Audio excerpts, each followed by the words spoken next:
ప్రియమైన సహోదరి సహోదరులారా, ప్రభువైన యేసుక్రీస్తు నామములో మీకందరికీ వందనాలు. ఈ సమయంలో యూట్యూబ్ లైవ్ కార్యక్రమానికి మిమ్మల్ని అందరినీ ఆహ్వానిస్తున్నాము. ఈ యొక్క కార్యక్రమాన్ని ప్రార్థనతో మనం ప్రారంభించుకుందాం. ప్రార్థన. ప్రేమగల మా ప్రియ పరలోకపు తండ్రి, మీ ఘనమైన, శ్రేష్టమైన, అమూల్యమైన, ఉన్నతమైన నామమునకు వేలాది వందనములు, స్తుతులు, స్తోత్రములు ప్రభువా. గొప్ప దేవ, మహాగణుడవు, మహోన్నతుడవు, మీకే స్తుతులు, స్తోత్రములు ప్రభువా. గడిచిన రాత్రంతా మంచి సుఖమైన నిద్ర అనుగ్రహించినారు. తిరిగి మరి యొక్క నూతనమైన దినంలోనికి మమ్మల్ని అందరినీ ప్రవేశింపజేస్తూ వచ్చినారు. ఈ యొక్క ఉదయకాల సమయంలో మీ యొక్క పాద సన్నిధిలో చేరగలుంటే ధన్యతను మీరు మాకు అనుగ్రహించినారు. అట్లా ఈ యొక్క ఉదయకాల సమయమున మీ మందిరంలో చేరి, మీ ఇంట్లో చేరి మిమ్మల్ని స్తుతించుటకు, గణపరచుటకు మీరు మాకు ఇచ్చిన ధన్యతను బట్టి మీకే స్తోత్రములు. అట్లు ప్రభు, మరి ఈ సమయంలో మాకందరికీ కూడా, అట్లు యూట్యూబ్ ద్వారా, లైవ్ ద్వారా వింటున్న వారందరికీ కూడా ఎటువంటి మాటలు, ఎటువంటి వాక్యం అవసరమో మరి మీరు మాకు నిండుగా అందించండి.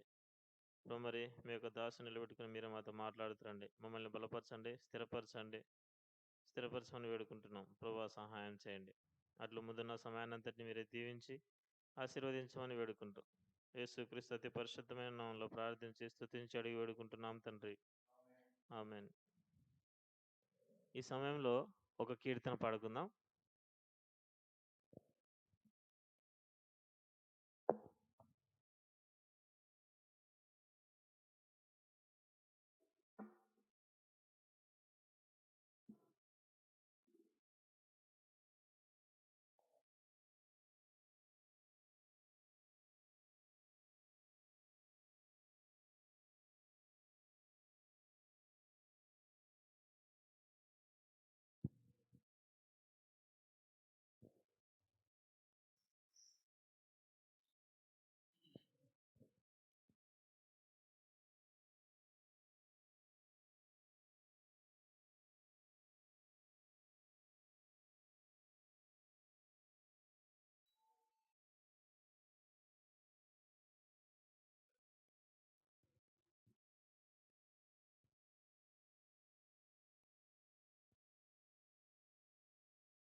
మహాగణుడు, మహోన్నతుడు, పరిశుద్ధుడు అనేటువంటి కీర్తన మనం పాడుకుందాం.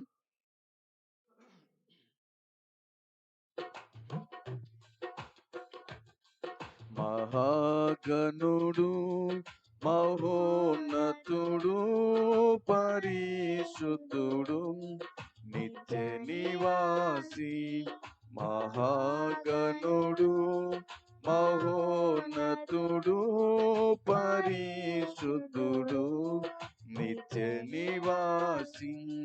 మా సామర్థ్యము, పునరుత్థనము, మా జీవము, మా రక్షణ నిధి. మా సామర్థ్యము, పునరుత్థనము, మా జీవము, మా రక్షణ నిధి. మహాగణుడు, మహోన్నతుడు, పరిశుద్ధుడు, నిత్య నివాసి. ఉన్నత పరిశుద్ధ స్థలములలో నివసించువాడు పరిశుద్ధుడు. ఉన్నత స్థలములలో నివసించువాడు పరిశుద్ధుడు. అయినను నలిగిన వినయపు దీన మనసులో నివసించును, జీవించును. అయినను నలిగిన వినయపు దీన మనసులో నివసించును, జీవించును. మహాగణుడు, మహోన్నతుడు, పరిశుద్ధుడు, నిత్య నివాసి. దినమెల్ల ప్రభుకై ఉదయింప బడియున్న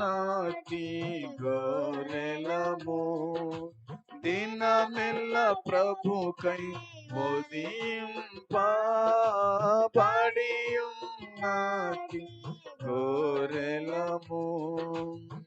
అయినను ప్రేమించినవని ప్రేమను బట్టి పొందితిమి విజయమును.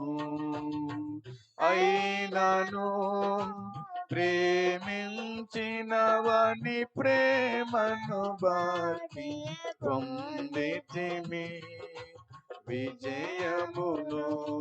మహాగణుడు మహోన్నతుడు పరిశుద్ధుడు నిత్య నివాసి. మోసము శిక్షయు దుఃఖమును దరిద్రత కలిగి ఉన్నాము. మోసము శిక్షయు దుఃఖమును దరిద్రత కలిగి ఉన్నాము. అయినను సత్యము జీవము సంతోషమును ఐశ్వర్యముల్ పొందితిమి. అయినను సత్యము జీవము సంతోషమును ఐశ్వర్యముల్ పొందితిమి. మహాగణుడు మహోన్నతుడు పరిశుద్ధుడు నిత్య నివాసి. పడిపోయి మేముంటిమి అంధకారమందుంటిమిగా. పడిపోయి మేముంటిమి అంధకారమందుంటిమిగా. అయినను తిరగి లేతుము యెహోవాయే మా వెలుగు మా రక్షణ. అయినను తిరిగి లేతుము యెహోవాయే మా వెలుగు మా రక్షణ. మహాగణుడు మహోన్నతుడు పరిశుద్ధుడు నిత్య నివాసి. మన క్రీస్తును బట్టి ఎల్లప్పుడూ నిందకు పాత్రులమైతిమి.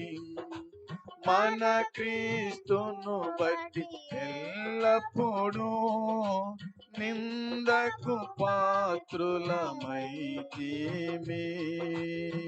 అయినను ఎల్లప్పుడూ ఊరేగించును మమ్ము విజయముతో స్తోత్రములు. అయినను ఎల్లప్పుడూ ఊరేగించును మమ్ము విజయముతో స్తోత్రములు. మహాగణుడు మహోన్నతుడు పరిశుద్ధుడు నిత్య నివాసి. మహాగణుడు పరిశుద్ధుడు నిత్య నివాసి. మా సామర్థ్యము పునరుత్థానము మా జీవము మా రక్షణ నిధి. మా సామర్థ్యము పునరుత్థానము మా జీవము మా రక్షణ నిధి. మహాగణుడు మహోన్నతుడు పరిశుద్ధుడు నిత్య నివాసి.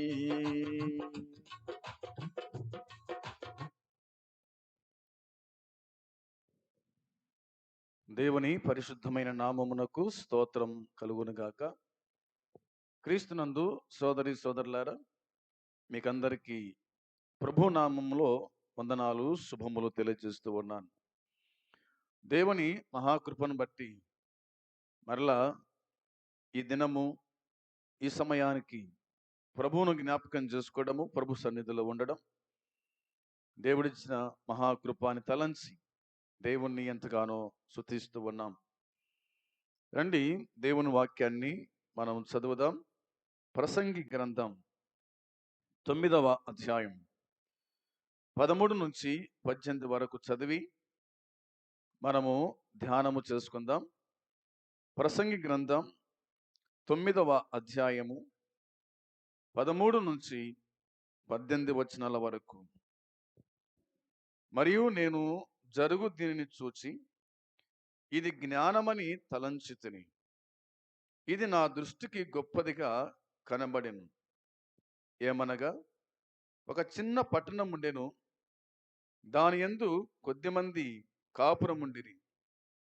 దాని మీదకి గొప్ప రాజు వచ్చి దాన్ని ముట్టడి వేసి దాని ఎదుట గొప్ప బురుజులు కట్టించాను. అయితే అందులో జ్ఞానము గల ఒక బీదవాడుండి తన జ్ఞానము చేత ఆ పట్టణమును రక్షించాను. అయినను ఎవరును ఆ బీదవానిని జ్ఞాపకం ఉంచుకొనలేదు. కాగా నేను ఇట్లా అనుకొంటిని, బలము కంటే జ్ఞానము శ్రేష్టమే గాని బీదవారి జ్ఞానము తృణీకరింపబడును. వారి మాటలు ఎవరును లక్ష్యము చేయరు. బుద్ధిహీనులలో ఏలు వారి కేకల కంటే మెల్లగా వినబడిన జ్ఞానుల మాటలు శ్రేష్టములు. యుద్ధముల కంటే జ్ఞానము శ్రేష్టం. ఒక పాపాత్ముడు అనేకమైన మంచి పనులను చెరుపును. దేవుడు ఈ మాటలను దీవించి మనకు అనుగ్రహించునుగాక. ఆమేన్. సోదరి సోదరులారా, ఈ యొక్క ఉపమానములో మనకు ఒక చిన్న పట్టణం గురించి వ్రాయబడింది. పట్టణము చిన్నది గాని గొప్ప రాజు ఈ చిన్న పట్టణానికి ముట్టడి వేశాడు అనే మాట కనిపిస్తుంది. హాయి చిన్నదే గాని ఇశ్రాయేలీయులు 36 మంది సైనికులు చనిపోయినారు. ఏది ఏమైనప్పటికీ ఇక్కడ జ్ఞాని అయిన సొలొమోన్ వ్రాసిన మాట మనము చదువుకున్నాం. ఈ విధంగా చెప్పాడు, నేను దానిని చూచి ఇది జ్ఞానమని తలంచితిని అని అన్నాడు. జరుగు దాన్ని చూసి ఇది జ్ఞానమని తలంచితిని అంటాడు. నా దృష్టికి గొప్పదిగా కనబడింది అని అంటాడు. ఒక చిన్న పట్టణం ఉండెను అని సొలొమోను చెప్తాడు. దాంట్లో కొద్దిమందే కాపురం ఉన్నారంట. అయితే గొప్ప రాజు వచ్చి దానికి ముట్టడి వేసినట్టుగా, బురుజు కట్టినట్టుగా లేఖనము చెప్తూ ఉంది. అందులో ఒక జ్ఞాని ఉన్నాడు అనే మాట రాయబడింది. జ్ఞాని ఉన్నాడు. జ్ఞాని బుద్ధిహీనుడు. బలము కంటే జ్ఞానము మంచిది అనే మాట. బలము కంటే జ్ఞానమే మంచిది. కానీ ఈ జ్ఞానిని ఎవరు పట్టించుకోలేదు. ఎవరు తనను ఎరగలేదు. ఎవరు తనను ఆదరించలేదు అని ఇక్కడ వ్రాయబడిన మాట జ్ఞాపకం చేస్తూ ఉంది.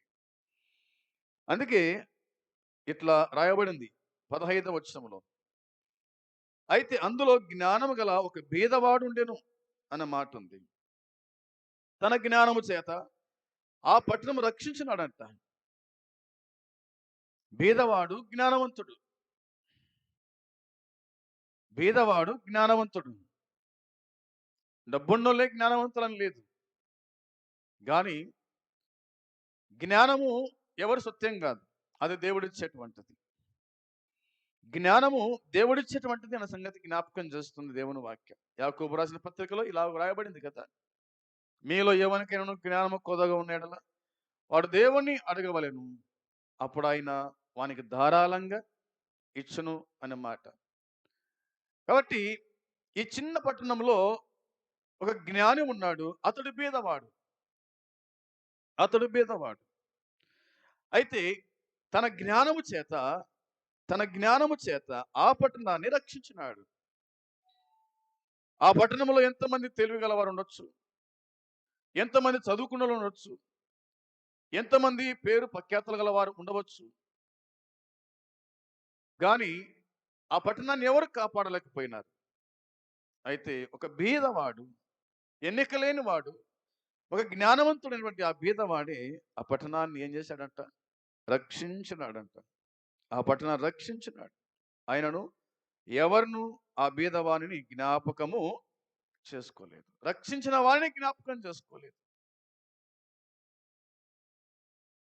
రక్షించిన వారిని జ్ఞాపకం చేసుకోలేదు. కాపాడిన వారిని జ్ఞాపకం చేసుకోలేదు. దేవుని వాక్యంలో మనం ఇలా చూడగలుగుతాం. నీతిమంతుని జ్ఞాపకం చేసుకున్నట ఆశీర్వాదకరము అనే సంగతి. ఆయన కూడా మనం రక్షించినాడు. పాపములో ఉన్నప్పుడు, అంధకారములో ఉన్నప్పుడు, భయంకర స్థితిలో ఉన్నప్పుడు దేవుడు రక్షకునిగా నీకోసమై పరలోకాన్ని విడిచిపెట్టి ఈ భూమి మీదకి వచ్చి నేను రక్షించినాడు దేవుడు. కానీ ఈనాడు ఆయన కూడా ఎవరు ఎన్నిక చేయడం లేదు. అదే మనకు యెషయా గ్రంథంలో రాయబడిన మాట 53వ అధ్యాయంలో అతను ఎన్నిక చేయలేకపోతుమి అని దేవుని వాక్యం చెప్తూ ఉంది. అతడు తునీకరించబడిన వాడాయను. అతను మనం ఎన్నిక చేయలేకపోతుమి అని బైబిల్ చెప్తూ ఉంది. సోదరి సోదరులారా, ఆ బీదవాన్ని ఎవడు కూడా జ్ఞాపకం చేసుకోలేదని, లక్ష్య పెట్టలేదని దేవుని వాక్యం రాయబడింది. 16వ వచనంలో నేను ఎట్లా అనుకుంటుని అన్నాడు జ్ఞాని అయిన సొలొమోను. బలము కంటే జ్ఞానము శ్రేష్టమే కానీ బీదవారి జ్ఞానము తృణీకరింపబడును, వారి మాట ఎవరును లక్ష్యము చేయరు అనే మాట రాయబడింది. బలము కంటే జ్ఞానము శ్రేష్టమే కానీ బీదవారి జ్ఞానము తృణీకరించబడును అనే మాట రాయబడింది. సొలొమోను అన్ని ఎరిగిన వాడై, అన్ని తెలిసిన వాడై తాను ఈ విధంగా చెప్తూ ఉన్నాడు. ఎవరు వారి మాట లక్ష్య పెట్టలేదంట, తునీకరించినారంట, అవమానపరిచినారు. బుద్ధినులలో ఏలువాని కేకల కంటే మెల్లగా వినబడిన జ్ఞానుల మాటలు శ్రేష్టములు అనే మాట రాశాడు. నిజమే. బుద్ధిహీనులలో ఏలువాని కేకల కంటే మెల్లగా వినబడిన జ్ఞానుల మాటలే శ్రేష్టమైనటివి. జ్ఞానుల మాటలు శ్రేష్టమైనటివి. అందుకోసమే జ్ఞానుల యొక్క ఆలోచన తీసుకోవాలి. జ్ఞానుల యొక్క ఆలోచన పొందేవారుగా, సలహా తీసుకునేవారుగా ఉండాలి. పెద్దోడని, స్థాయిలో పెద్దోడని, ఆస్తిపరంగా పెద్దోడని సలహాకు వెళ్ళొద్దు. నీ దేశంలో, నీ ప్రాంతంలో, నీ ఊరిలో జ్ఞాని చిన్నవాడే కావచ్చు, బీదవాడే కావచ్చు, అయితే తను జ్ఞాని. అతని జ్ఞానము శ్రేష్టమైంది, బలము కంటే శ్రేష్టమైంది అని ఇందులో మనం చూస్తాం. కాబట్టి జ్ఞానం యొక్క విలువను గురించిన సంగతులు కొన్ని నేను చెప్పాలని ఆలోచన చేస్తూ ఉన్నాను. జ్ఞానం యొక్క విలువను గురించి సంగతులు మనం గుర్తు చేసుకుందాం. జ్ఞానానికి ఎంత విలువ ఉందో ఆ సంగతి దేవుని వాక్యమైన బైబిల్ మనకు చెప్తూ ఉంది. యోబు ఇలాగన్నాడు. యోబు గ్రంథం 28వ అధ్యాయం 12వ వచనం. యోబు గ్రంథం 28వ అధ్యాయము వచనం 12 చూడండి. అయితే జ్ఞానం ఎక్కడ దొరుకును, వివేచన దొరుకు స్థలం ఎక్కడ ఉన్నది, నరులు దాని విలువను ఎరుగరు, ప్రాణున్న దేశములో అది దొరకదంట. అగాధము అది నాలో లేదనును, సముద్రం నా యొద్ద లేదనును, సువర్ణము దానికి సాటినది కాదు, దాని విలువ కొరకై వెండి తూచలేము, అది ఓపీరు బంగారముకైనను విలువగల గోమేధికమైనను నీలముకైనను కొనబడినది కాదు, సువర్ణమైనను స- ఆ, దానితో సాటి కావు. ప్రశస్తమైన బంగారు నగలకు ప్రతిగా అది ఇయ్యబడదు. పగడముల పేరు, ముత్యముల పేరు దాని ఎదుట ఎత్తనే కూడదు. జ్ఞాన సంపాద్యము కెంపుల కన్నా కోరదగినది అన్న మాట రాయబడింది. చాలు వినండి. జ్ఞానము గురించి వ్రాయబడిన మాట ఇందులో మనము చూస్తూ ఉన్నాం. జ్ఞానం ఎక్కడ దొరుకుతుంది అంటే అది దేంతో మనం దాన్ని పోల్చగలుగుతాము? జ్ఞానము. యోబు చెబుతున్న మాట, జ్ఞానం ఎక్కడ దొరుకును అన్నాడు. వివేచన దొరుకు స్థలం ఎక్కడ అని అన్నాడు. నరులు దాని విలువను ఎరగరు. నరులు దాని విలువను ఎరగరు. ఎక్కడ దొరుకుతుంది జ్ఞానం? వివేచన ఎక్కడ దొరుకుతుంది? అయితే నరులు దాన్ని ఎరగరు అనే మాట ఉంది. ప్రాణులున్న దేశంలో అది దొరకదు. ప్రాణులున్న దేశంలో అది దొరకదు. అగాధం అంటుందంట, అది నాలో లేదంటుంది. అగాధం అంటుంది, నాలో లేదు జ్ఞానం. సముద్రం అంటుంది, నాలో లేదు. సువర్ణము దానికి సాటియే కాదు. దాని విలువ కొరకై వెండి తూచరాదు. జ్ఞానము యొక్క విలువ కోసమై వెండి తూచరాదు. అది ఓపీరు బంగారముకైనను విలువగల గోమేధికమైనకైనను నీలముకైనను కొనబడినది కాదంట. ఏది ఇచ్చినా కానీ దాన్ని కొనలేం. జ్ఞానము అంత విలువైంది, దాన్ని కొనలేం. అందుకే దేవుని వాక్యం చెబుతూ ఉంది, పగడముల పేరు దాని ముత్యముల పేరు దాని ఎదుట ఎత్తనే కూడదు అంట. జ్ఞాన సంపాద్యము కెంపుల కన్నా కోరదగినది అనే మాట కనిపిస్తుంది. ఇక దేవుని వాక్యం చెబుతున్న మాట ఏంటంటే 23వ వచనంలో ఇలాగ రాయబడింది, దేవుడే దాని మార్గమును గ్రహించును, దాని స్థలము ఆయనకే తెలియను అన్న మాట ఉంది. వింటున్నారు కదా? దేవుడే దాని మార్గమును గ్రహించేది, దాని స్థలము ఆయనకే తెలుస్తుంది. జ్ఞానం ఎక్కడుందో దేవునికి తెలుసు, దాని స్థలం ఎక్కడుందో దేవునికి తెలుసు. అందుకోసమే యాకోబు రాసిన పత్రిక 1వ అధ్యాయం 5వ వచనంలో చెప్పినట్టుగా, మీలో ఎవరికైనా జ్ఞానము కొదవగా ఉన్న ఎడల అతడు దేవుణ్ణి అడగాలి అనే మాట రాయబడింది. అందుకోసమే జ్ఞానము కావాలంటే దేవుణ్ణి అడుగు, సహాయం చేస్తాడు. దాని స్థలము అది ఎక్కడుందో అని తెలుసు. ఆయనే జ్ఞానం, అంతే, ఏం లేదు. దేవుడే జ్ఞానవంతుడు. ఆయనే భూమికి పునాదులు వేశాడు. ఆకాశం కలుగును కంట కలిగింది. సూర్యచంద్రులు, భూమండలం, సముద్రం, ఆరిన నేల, ప్రతిదీ కూడా ఆయన జ్ఞానము చేతనే ఆయన చేశాడు. కాబట్టి జ్ఞానము నాకు విలువ కట్టలేము. జ్ఞానము అది దేవుని కాడ మాత్రమే దొరుకుతూ ఉంది, మరెవరి కాడ దొరకదు. ఆ స్థలం ఏదో ప్రభుకు తెలుసు అనే సంగతి కనిపిస్తూ ఉంది. అందుకోసమే జ్ఞానాన్ని అడిగి దేవుని కాడ మనం పొందుకునే వారిగా ఉండాలి. దాని విలువ ఎంతనో దేవుని వాక్యం మనకు స్పష్టము చేస్తూ ఉంది. ఇక వాక్యంలో చూద్దాం, చూడండి. సామెతల గ్రంథంలో ఇలాగ రాయబడింది. సామెతల గ్రంథం 3వ అధ్యాయం 13వ వచనం చూసారా? సామెతల గ్రంథం 3వ అధ్యాయము 13 నుంచి మనము చదవాల్సి ఉంటుంది. జ్ఞానము సంపాదించిన వాడు ధన్యుడు అని దేవుని వాక్యం చెప్తూ ఉంది. వివేచన కలిగిన నరుడు ధన్యుడు అనే దేవుని వాక్యం చెబుతూ ఉంది. అవునా? నా కుమారుడా, యెహోవా శిక్షను తునికరింపవద్దు, ఆయన గద్దెంకు విసుకవద్దు అని లేఖనం చెబుతూ ఉంది. ఏదేమైనప్పటికీ జ్ఞానము సంపాదించిన వాడు ధన్యుడు. జ్ఞానము సంపాదించడానికి ఎక్కడ వెళ్ళాలా? ఏమైనా పెద్ద పెద్ద చదువులు చదవాలనా? అమెరికా, ఇతర దేశాలకు వెళ్ళాలనా? జ్ఞానం సంపాదించుకోవడానికి ఎక్కడ వెళ్ళాల్సిన అవసరం లేదు. దేవుని పాదాల చింత కూర్చుని చాలు. దేవుడే నీకు జ్ఞానాన్ని అనుగ్రహిస్తాడు. ఆ చదువులు చదివి, ఈ చదువులు చదివి కదా!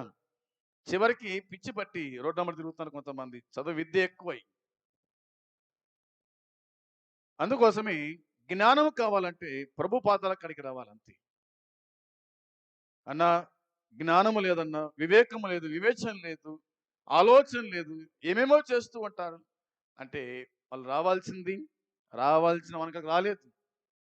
అందుకోసమే యేసయ్య పాదాల కాడ కూర్చుంటే ఆయనే నీకు జ్ఞాన వాక్కులు నేర్పిస్తాడు అని దేవుని వాక్యం గుర్తు చేస్తూ ఉంది. అందుకోసమే వెండి సంపాదించుట కంటే జ్ఞానము సంపాదించుట మేలు అని వాక్యం చెబుతూ ఉంది. 14వ వచనంలో అపరంచి సంపాదించుట కంటే జ్ఞాన లాభం నొందుట మేలు అని వాక్యం చెబుతూ ఉంది. వెండి సంపాదించుట కంటే జ్ఞానము సంపాదించడం మేలంట. అపరంజిని సంపాదించుట కంటే జ్ఞాన లాభము నొందుట మేలు. పగడముల కంటే అది ప్రియమైంది. నీ ఇంట వస్తువులన్నీ దానితో సమానము కావు అని వాక్యం చెబుతూ ఉంది. దాని కుడి చేతిలో ఏముందట? దీర్ఘాయువు ఉంది. దాని ఎడమ చేతిలో ధనఘనతలు ఉన్నాయి అని దేవుని వాక్యం చెబుతూ ఉంది. దాని మార్గములు రమ్యమైనవి, దాని త్రోవలన్నీ క్షేమకరములు, దానిని అవలంబించు వారికి అది జీవవృక్షం అని వాక్యం చెబుతూ ఉంది. దాన్ని పట్టుకుని వారందరూ ఏమవుతారంట? ధన్యులు అని దేవుని వాక్యం చెబుతూ ఉంది. ఎంత మంచి మాట ఇందులో కనిపిస్తుంది. 19వ వచనములో జ్ఞానము వలన యెహోవా భూమిని ఏం చేశాడంట? స్థాపించినాడంట. వివేచన వలన ఆయన ఆకాశ విశాలమును స్థిరపరిచినాడు. ఆయన తెలివి వలన అగాధ జలములు ప్రవహిస్తున్నాయి. మేఘముల నుండి మంచు బిందువులు కురియుచున్నాయి. నా కుమారుడా, లెస్సైన జ్ఞానము వివేచనను భద్రము చేసుకొనుము అని తన కుమారునితో తల్లి చెప్తున్న మాట మనం జ్ఞాపకం చేసుకోవాలి. నా కుమారులారా అనలేదు కానీ, నా కుమారుడా, లెస్సైన జ్ఞానము వివేచనను భద్రం చేసుకో. జ్ఞానం భద్రం చేసుకో, వివేచన భద్రం చేసుకో. అది దొరుకు స్థలము యెహోవాకు తెలియను. కాబట్టి ప్రభు యొద్ద అడిగి పొందండి అన్నట్టుగా దేవుని వాక్యం మనకు గుర్తు చేస్తూ ఉంది. 35వ వచనం చూడండి ఒకసారి. 35వ వచనంలో దేవుని వాక్యం లాగా చెబుతూ ఉంది. జ్ఞానులు ఘనతను సుసంతరించుకొందురు అనే మాట ఉంది. జ్ఞానులు ఘనతను సుసంతరించుకొందురు. నీకు జ్ఞానం ఉందా? అయితే నువ్వు ఘనత పొందుతావు. నేను గనుడు అంటారు. అందుకోసమే జ్ఞానము సంపాదించుకోవడానికి మనము ప్రయాసపడాలని దేవుని వాక్యం మనకు గుర్తు చేస్తూ ఉంది. ఇదే సామెత గ్రంథంలో మనం చూస్తాం చూడండి. 8వ అధ్యాయము 11వ వచనం చూడండి. జ్ఞానము ముత్యముల కన్నా శ్రేష్టమైనది. విలువగల సొత్తులేవి దానితో సాటి లేవు, సాటి కావంట. జ్ఞానమును నేను చాతుర్యమును నాకు నివాసముగా చేసుకొని ఉన్నాను. సదుపాయములు తెలుసుకొనుట నా చేతనగును అని దేవుని వాక్యం చెబుతూ ఉంది. ఇందులో రాయబడిన మాట మనం జ్ఞాపకం చేసుకున్నప్పుడు జ్ఞానము ముత్యముల కన్నా శ్రేష్టమైనది. ముత్యముల కన్నా శ్రేష్టమైనది. ముత్యాల కోసమై కదా, ముత్యాల కోసమై ఎంతో ప్రయాసపడుతూ ఉన్నారు. ఆ దేశమై ఈ దేశమై, ఆ నీళ్ళలో మునిగి ఆ సముద్రంలో మునిగి ఈ సముద్రంలో మునిగి ముత్యాలు తీసుకురావడానికి ప్రయాసపడుతూ ఉన్నారు. జ్ఞాని దేవుని వాక్యం చెబుతున్న మాట, ఇవేవి కూడా జ్ఞానం ముందర పని చేయవు. ఇవేవి కూడా ఏ ముత్యము పనిచేయదు, ఏ వజ్రము జ్ఞానం ముందర పనిచేయదు. అందుకోసమే జ్ఞానము సంపాదించండి అని. ముత్యాల కోసం పరిగెత్తకూడదు, వజ్రాల కోసం పరిగెత్తకూడదు. దేనికోసం పరిగెత్తాలా? దేని సంపాదించాలంటే జ్ఞానం అనేది దేవుని వాక్యం చెబుతున్న మాట. జ్ఞానం ముత్యముల కన్నా శ్రేష్టమైంది. విలువగల సొత్తులేవి దానితో సాటి కావు. దాంతో సాటి కావు అని ఈ వచన భాగాలు మనకు గుర్తు చేస్తూ ఉన్నాయి. జ్ఞానమును నేను చాతుర్యమును నాకు నివాసముగా చేసుకొని ఉన్నాను. సదుపాయములు తెలుసుకుంటా నా చేతనగును అని అంటాడు జ్ఞాని. అందుకోసమే జ్ఞానము అనేటువంటిది మనము గుర్తు చేసుకుంటూ ఉన్నాం. 6వ వచనంలో ఈ విధంగా రాయబడింది కదా. 6వ వచనం చూడండి, 8వ అధ్యాయము 6వ వచనంలో దేవుని వాక్యం చెబుతుంది, నేను శ్రేష్టమైన సంగతులను చెప్పేదని వినండి.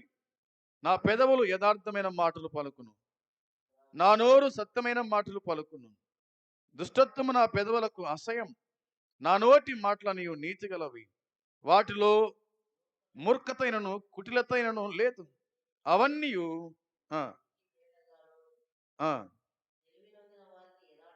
తెలివినందున వానికి యథార్థముగాను ఉన్నవి అంటాడు. అందుకోసమే మనం దేనికి ఆశపడకూడదంట? వెండికి ఆశపడక నా ఉపదేశం అంకరించుండి మేలి బంగారు నాశింపక తెలివినొందండి అని వాక్యం చెబుతుంది. దేనికి ఆశపడకూడదంటే వెండికి ఆశపడక ఏం చేయాలి? నా ఉపదేశము అంగీకరించండి. మేలిమి బంగారు నాశింపక తెలివినొందండి. మేలిమి బంగారు ఆశింపక తెలివినొందండి అని జ్ఞాని చెప్పినట్టుగా దేవుని వాక్యం గుర్తు చేస్తూ ఉంది. ఇక వాక్యంలో మనం జ్ఞాపకం చేసుకున్నప్పుడు ఇలాగూ రాయబడింది. ప్రసంగి గ్రంథం 2వ అధ్యాయం. ప్రసంగి గ్రంథము 2వ అధ్యాయము 13వ వచనం చూద్దాం చూడండి. 13వ వచనంలో రాయబడిన మాట, అంతటా చీకటి కంటే వెలుగు ఎంత ప్రయోజనకరమో, బుద్ధిహీనత కంటే జ్ఞానము అంత ప్రయోజనకరమని నేను తెలుసుకొంటిని అని అంటాడు.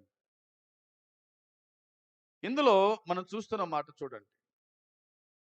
చీకటి కంటే వెలుగు ఎంత ప్రయోజనకరమో,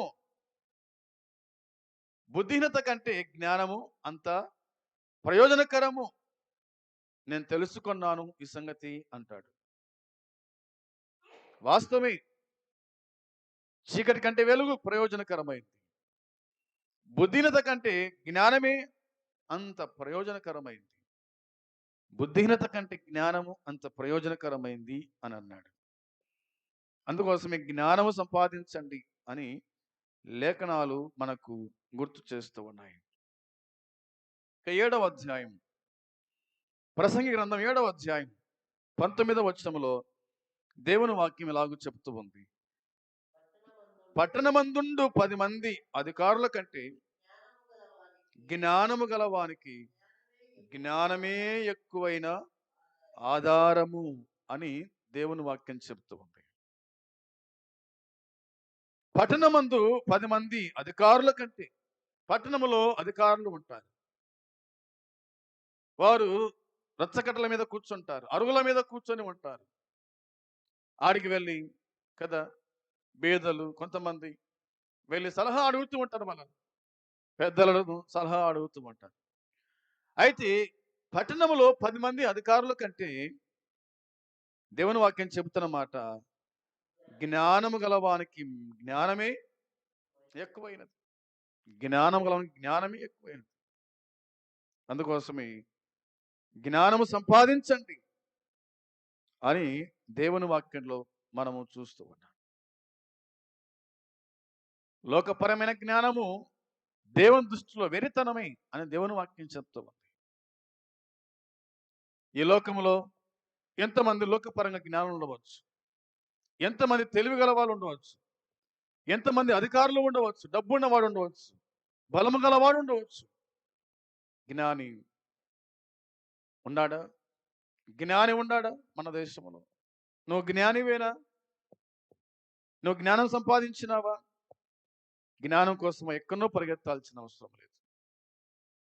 జ్ఞానం కావాలంటే ప్రభు యొద్దకు మనం వచ్చేవారుగా ఉండాలని దేవుని వాక్యం మనకు గుర్తు చేస్తూ ఉంది.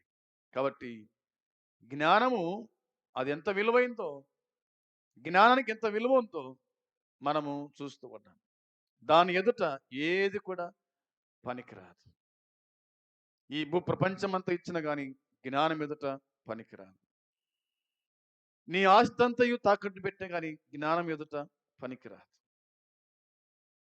ఆ జ్ఞానం ఎవరంటే మన ప్రభువు అయిన యేసుక్రీస్తే. ఆ యేసుక్రీస్తును ఎందరు అంగీకరిస్తారో వాళ్ళు జ్ఞానవంతులు అవుతారు. భూలోక సంబంధమైన జ్ఞానం అది ఈ లోకం మట్టుకే. అయితే పరసంబంధమైన జ్ఞానం అది ఇప్పటి యుగమునకును రాబోయే యుగమునకు అది ప్రయోజనకరమైంది అని దేవుని వాక్యం గుర్తు చేస్తుంది. అట్టి జ్ఞానము కలిగి మనం ఈ లోకములో జీవించే వారుగా ఉండాలని దేవుని వాక్యం తెలియపరుస్తూ ఉంది. అందుకోసమే ఆయన జ్ఞానవంతుడు కాబట్టి ఆయన నుండి మనం జ్ఞానాన్ని పొందుకొని ఆ జ్ఞానం వలన దేవుని రాజ్యాన్ని సంపాదించుకునే వారుగా ఉండాలి. ఈ లోకములో మనం ఏమి సంపాదించిన కానీ జ్ఞానం ఎదుట నిష్ప్రయోజనమే. మనం ఈ లోకంలో ఉండేది కొద్ది కాలం. అయితే స్థిరకాలం ఉండే దానికోసమై మనం ప్రయాసపడాలి.